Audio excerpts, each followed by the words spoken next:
अऊज़ु बिल्लाहि मिनश शैतानिर रजीम बिस्मिल्लाहिर रहमानिर रहीम रब्बी क़द आतैतनी मिनल मुल्कि व अल्लमतनी मिन तअवीलिल अहादीस फ़ातिरस समावाति वल अर्द अंत वलिय्यी फ़िद दुनिया वल आख़िरह तवफ़्फ़नी मुस्लिमन व अल्हिक़नी बिस्सालिहीन रब्बि इश्रह ली सदरी व यस्सिर ली अमरी वहलुल उक़दतम मिन लिसानी यफ़क़हू क़ौली। अल्हम्दुलिल्लाह सलातु वस्सलामु अला रसूलिल्लाह व अला आलिहि व अस्हाबिहि अजमईन। अम्मा बाद, अस्सलामु अलैकुम व रहमतुल्लाहि व बरकातुहू। सूरह यूसुफ जी 101 नंबर आयत हुई ऐं हाणे इहा आख़िरी आयत आहे यूसुफ अलैहिस्सलाम ऐं याक़ूब अलैहिस्सलाम जी स्टोरी, जेका कहानी अल्लाह सुब्हानहू व तआला ॿुधाई स्टोरी आहे, उन जी आख़िरी आयत आहे। उन खां पोइ अल्लाह सुब्हानहू व तआला मुख़ातिब आहे रसूल सल्लल्लाहु अलैहि वसल्लम सां। त इन आख़िरी आयत में हाणे यूसुफ अलैहिस्सलाम डायरेक्ट मुख़ातिब आहे अल्लाह अज़्ज़ व जल सां, अल्लाह सुब्हानहू व तआला सां मुख़ातिब आहे। इन खां पहिरियां वारी आयत में यूसुफ अलैहिस्सलाम अल्लाह सुब्हानहू व तआला जे बारे में पियो ॻाल्हाए, पर हिन आयत में डायरेक्ट यूसुफ अलैहिस्सलाम अल्लाह सुब्हानहू व तआला सां पियो ॻाल्हाए। अल्लाह सुब्हानहू व तआला खे छा थो फरमाए यूसुफ अलैहिस्सलाम? उहे चवनि था, ए मुंहिंजा पालनहार, ए मुंहिंजा रब, रब्बि क़द आतैतनी मिनल मुल्कि व अल्लमतनी मिन तअवीलिल अहादीस। ए मुंहिंजा रब, बेशक मूंखे तूं कुझु बादशाही ॾिनी, मिनल मुल्क माना फ्रॉम कुझु मुल्क मां कुझु बादशाही ॾिनी, ऐं तूं मूंखे व अल्लमतनी मिन तअवीलिल अहादीस, ऐं मूंखे तूं इल्मु ॾिनो हर क़िस्म जी लैंग्वेज जो, हर क़िस्म जे ॻाल्हाइण जो तूं मूंखे इल्मु ॾिनो, ऐं ख़्वाबनि जी ताबीर जेका आहे उहो तूं मूंखे इल्मु ॾिनो।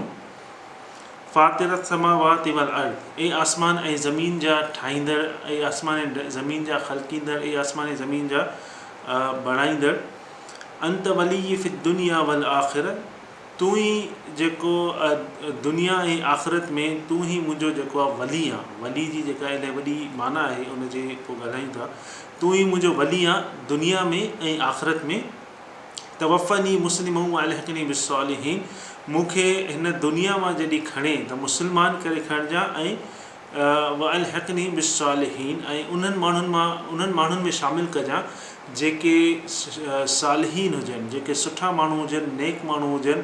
उन्हनि माण्हुनि में जेके सिधे रस्ते वारा माण्हू हुजनि, उन्हनि माण्हुनि जी कंपनी में मूंखे शामिलु कजां। हाणे इहो यूसुफ अलैहिस्सलाम अल्लाह सुब्हानहू व तआला सां डायरेक्ट ॻाल्हाए रहिया आहिनि। त हाणे यूसुफ अलैहिस्सलाम जॾहिं उन्हनि खे अल्लाह सुब्हानहू व तआला बादशाही ॾिनी, ऐं अल्लाह सुब्हानहू व तआला उन्हनि खे इल्मु ॾिनो। इन खां पहिरियां वारी आयत में पंहिंजे पीउ याक़ूब अलैहिस्सलाम सां मुख़ातिब हुया, ऐं उन्हनि खे अल्लाह सुब्हानहू व तआला जे बारे में ॿुधाए रहिया हुया, पर हाणे अल्लाह सुब्हानहू व तआला सां डायरेक्ट था ॻाल्हाइनि। त असां जॾहिं बि ॿियो कंहिंसां ॻाल्हाईंदा आहियूं त असां अल्लाह सुब्हानहू व तआला जी तारीफ़ कंदा आहियूं, असां उन्हनि अल्लाह सुब्हानहू व तआला जे बारे में ॻाल्हाईंदा आहियूं।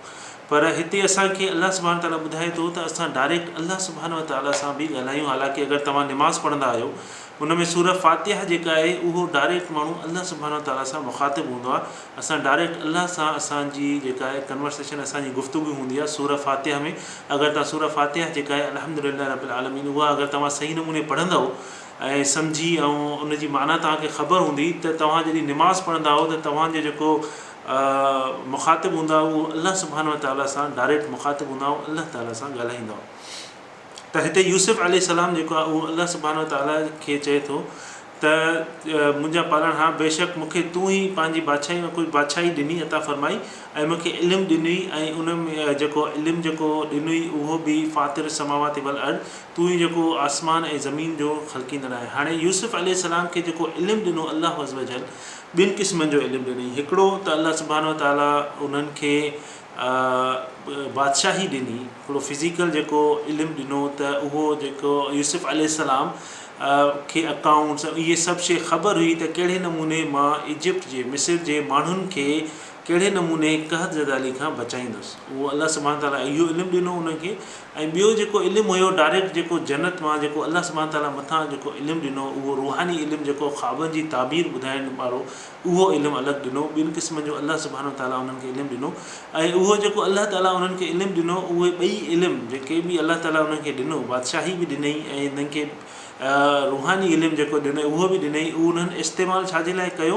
माण्हुनि जी भलाई लाइ, माण्हुनि जी फेवर लाइ।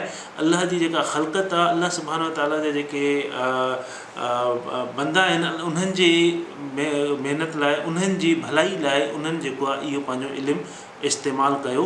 त अल्लाह सुब्हानहू ताला खे फ़रमाइनि था फ़ातिरिस समावाति वल अर्द, तूं जेको मुंहिंजा रब आसमान ऐं ज़मीन जो ठाहींदड़ तूं ई आहे, आसमान जी जेका मुमलिकत आहे, ज़मीन जी जेको मालिक आहे, सभु कुझु तूं आहे ऐं तूं ई ठाहिण वारो आहे, तूं ई ख़लक़ण वारो आहे। तूं मूंखे जेको इल्मु ॾिनो आहे मां उहो माण्हुनि जी भलाई जे लाइ इस्तेमालु कंदुसि।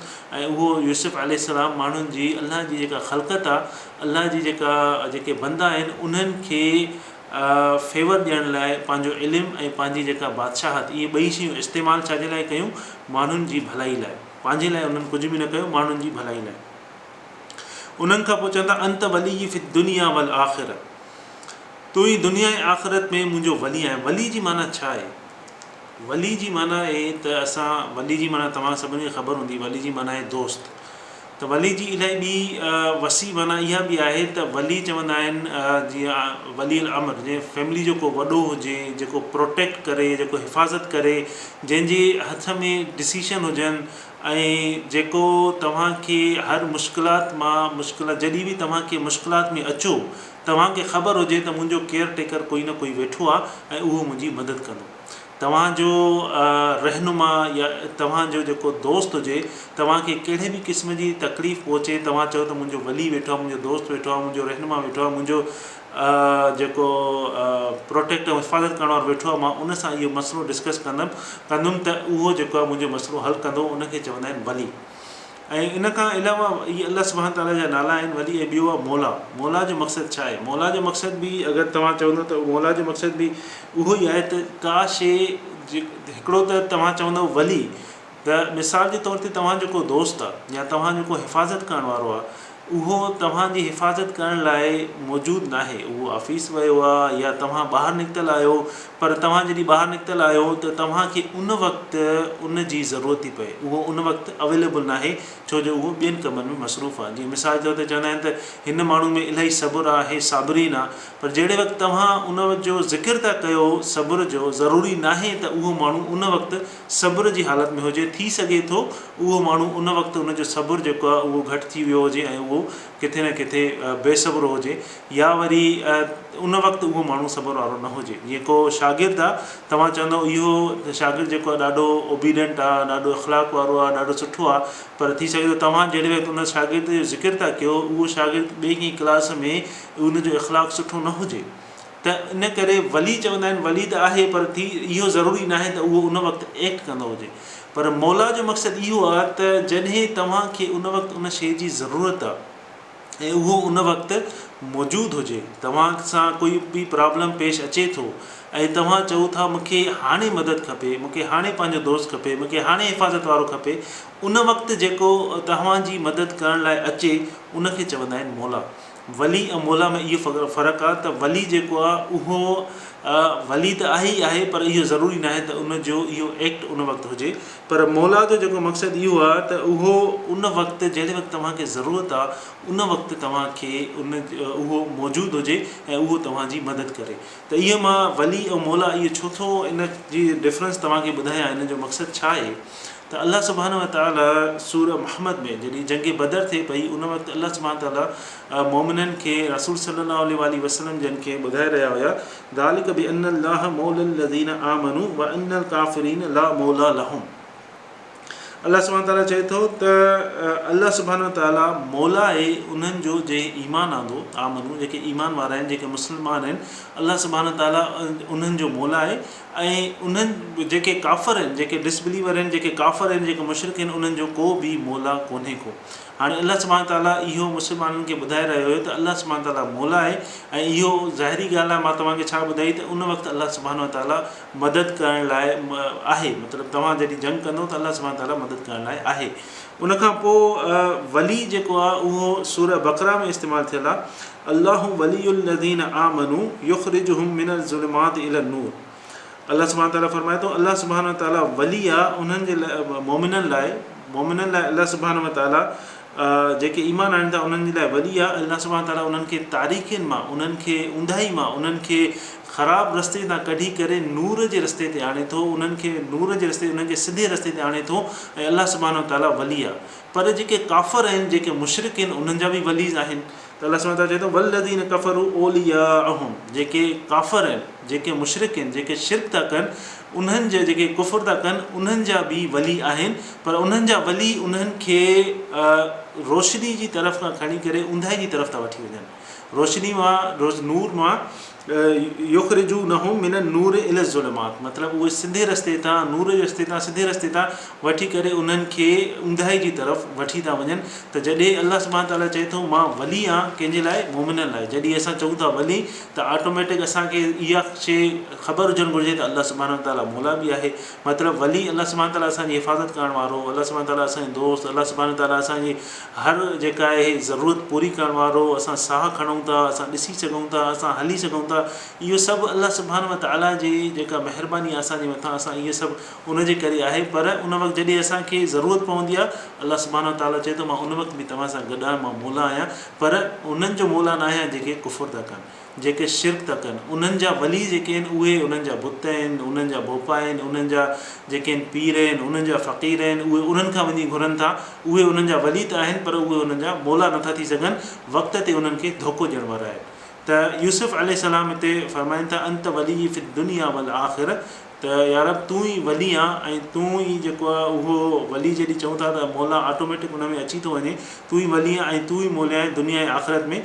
तवफ़नी मुस्लिमूं वअल्हिक़नी बिस्सालिहीन, त हिन दुनिया मां जॾहिं मूंखे खणे त यार मुस्लमान करे खणिजांइ ऐं मूंखे उन्हनि जी कंपनी में शामिलु कजांइ जेके सालिहीन आहिनि, जेके सिधे रस्ते वारा आहिनि, जेके नेक रस्ते ते हलण वारा आहिनि, मूंखे उन्हनि जी कंपनी में शामिलु करण वारो कजांइ। त पहिरीं जेका शइ आहे उहा यूसुफ अलैहिस्सलाम चवनि था त या अल्लाह जेको बि मूंसां थियो, जेका बि शइ थी, उहो सभु तूं ई करण वारो आहे, तूं ई बादशाही ॾियण वारो आहे, तूं ई इल्मु ॾियण वारो आहे, जेका शइ आहे उहा तूं ॾियण वारो आहे ऐं उहा जेका शइ तूं मूंखे ॾिनी आहे मां उहा तुंहिंजी ख़लक़त जे लाइ इस्तेमालु कंदुसि ऐं उन ख़लक़त जे लाइ इस्तेमालु कयां थो। ॿी शइ उन्हनि छा चई त जेका बि अल्लाह सुभाणे व ताला जी ख़लक़त आहे, आसमान ज़मीन, इहे जेके बि शयूं आहिनि इहे सभु यार तूं ई ख़लक़ींदड़ आहे ऐं तूं ई इन्हनि जो ख़ालिक़ आहे ऐं इन्हनि जो इन में को बि शक कोन्हे। ऐं यूसुफ अलैहिस्सलाम जेका उन्हनि खे अल्लाह सुभाणे ताला एबिलिटी ॾिनी, जेका उन्हनि खे अल्लाह सुभाणे ताला ताक़त ॾिनी, उन्हनि खे इल्मु ॾिनो, उन्हनि खे जेका ख़्वाबनि जी ताबीर ॾिनो, उन्हनि सभिनि जो जेको इस्तेमालु उन्हनि कयो उहो इस्तेमालु कयो अल्लाह सुभाणे व ताला जी ख़लक़त लाइ, अल्लाह सुभाणे ताला जे बंदनि लाइ।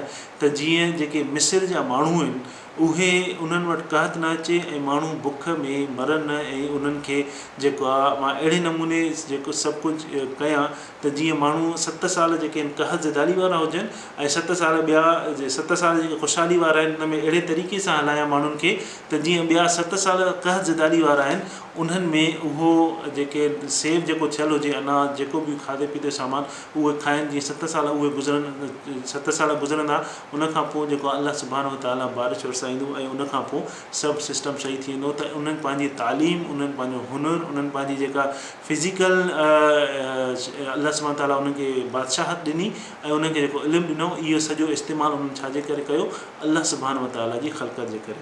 त इहा जेका हुई आख़िरी आयत हुई यूसुफ अलैहिस्सलाम जी स्टोरी जी। इन खां पोइ अल्लाह सुभाणे व ताला रसूल सल्लल्लाहु अलैहि वसल्लम जन सां मुख़ातिब आहे डायरेक्ट। ऐं इहो सूरह यूसुफ जॾहिं नाज़िल थी जॾहिं रसूल सल्लल्लाहु अलैहि वसल्लम जन उदास हुया, जेके चवंदा आहिनि आमुल हुज़न जेको मके में आख़िरी पीरियड हुयो जॾहिं रसूल सल्लल्लाहु अलैहि वसल्लम जन ते मुशरिकीन मक्का जेके हुया उन्हनि जो ज़ुल्म इलाही वधी चुको हुयो। ऐं रसूल सल्लल्लाहु अलैहि वसल्लम जी जेका उम्मतुल मुमिनीन ख़दीजा रज़ियल्लाहु अन्हा उहा हिन दुनिया मां हली वई, उन्हनि जो चाचो जेको उन्हनि जो सपोर्टर हुयो अबू तालिब उहो हिन दुनिया मां हलियो वियो। त रसूल सल्लल्लाहु अलैहि वसल्लम जन ताइफ़ विया, उतां जे माण्हुनि उन्हनि सां जेको उन्हनि सां ज़ुल्म कयो। त इहे जेके शयूं उनखां पोइ इहा आयत नाज़िल थी सूरह यूसुफ। त अल्लाह सुभाणे व ताला रसूल सल्लल्लाहु अलैहि वसल्लम जन खे इहा सॼी स्टोरी ॿुधाए रहिया हुया त यूसुफ अलैहिस्सलाम सां छा छा थियो ऐं उनखां पोइ आख़िर में मां यूसुफ अलैहिस्सलाम खे छा ॾिनो। त इन खां पोइ अल्लाह सुभाणे व ताला डायरेक्ट मुख़ातिबा रसूल सल्लल्लाहु अलैहि वसल्लम जन सां। त नेक्स्ट आयत जेका आहे उन में यूसुफ अलैहिस्सलाम जी स्टोरी ख़तमु आहे, पर अल्लाह सुभाणे ताला जेका रसूल सल्लल्लाहु अलैहि वसल्लम सां गुफ़्तगू करे रहिया आहिनि त इहा हूअं सूरत जेका आहे इहा स्टोरी आहे, सूरत जेका आहे इहा स्टोरी आहे, इहा आहे त सभिनि जे लाइ जीअं अल्लाह सुभाणे ताला फरमाए थो जेके बि पुछण वारा आहिनि उन्हनि सभिनि जे लाइ इन सूरत में इन स्टोरी में सबक़ु आहे। पर स्पेशली इहा रसूल सल्लल्लाहु अलैहि वसल्लम जिन खे अल्लाह सुब्हानो ताला ॿुधाए रहिया हुया ऐं ॿुधाए रहिया आहिनि त नेक्स्ट जेका आहे उहे 10 आयात जेके आहिनि नेक्स्ट उहे डायरेक्ट मुखातिबा अल्लाह सुब्हानो ताला रसूलुल्लाह सल्लल्लाहु अलैहि वसल्लम जन सां त उन बारे में उन ते ज़िक्र कंदासीं। आख़िर दावाना अनिल हम्दुलिल्लाहि रब्बिल आलमीन। अस्सलामु अलैकुम वरहमतुल्लाहि वबरकातुहू।